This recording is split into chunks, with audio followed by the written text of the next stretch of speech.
tank engine puffs along his branch line with Annie and Clarabel. First, they pass the waterloo.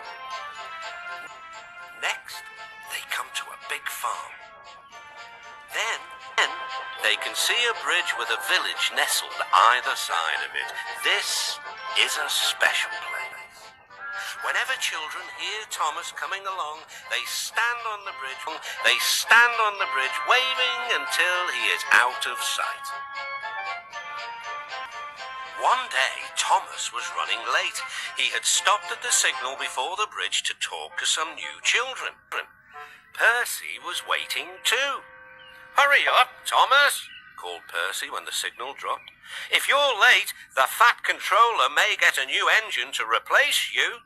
He would never do that, thought Thomas, but he was worried. Next day, Thomas hurried along the line. Just ahead was a goods yard.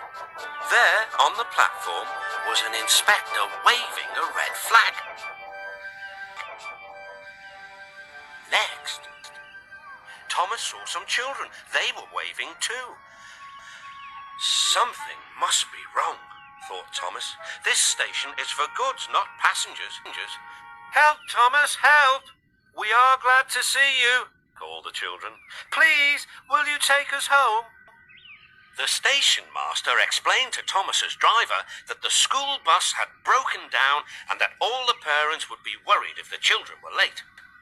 Thomas waited as the children walked down from the bridge. Then he took them to the next station, where Bertie was waiting to take them home. When Thomas finished his journey, he was very late. He was worried that the Fat Controller might be cross with him.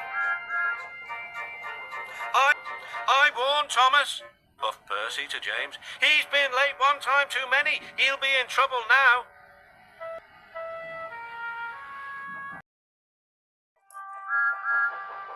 But next morning, the Fat Controller was nowhere to be seen.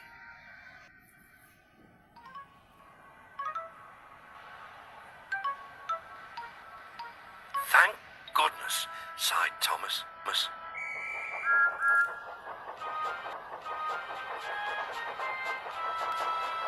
Thomas knows every part of his branch line, but just ahead was a stretch where the hot sun had bent the rails on the track.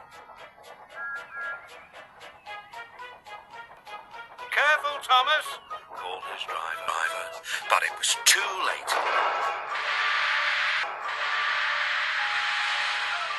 "That's done it," said his driver. "We shan't get any further today." "But what about my passengers?"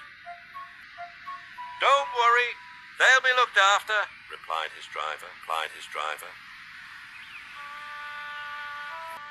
While workmen repaired the line, Thomas had to shunt trucks in the yard. Bertie came to see him. I understand you need my help again." "Yes, Bertie," replied Thomas sadly. "I can't run without my rails." Bertie set off to collect Thomas's passengers. "Hello, Bertie." "Hello, Bertie," they said. "We are glad you are here." Bertie drove along the road by the railway. He stopped at each station along the line. Sometimes he stopped between stations to let people off closer to their homes. Thomas felt miserable.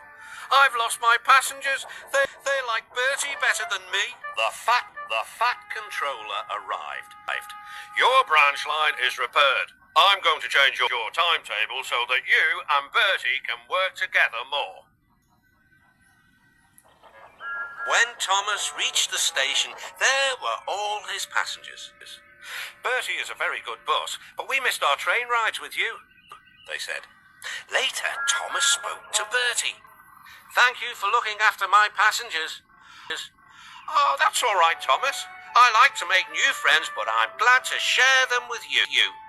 "Bertie," said Thomas, "you're a very good friend indeed."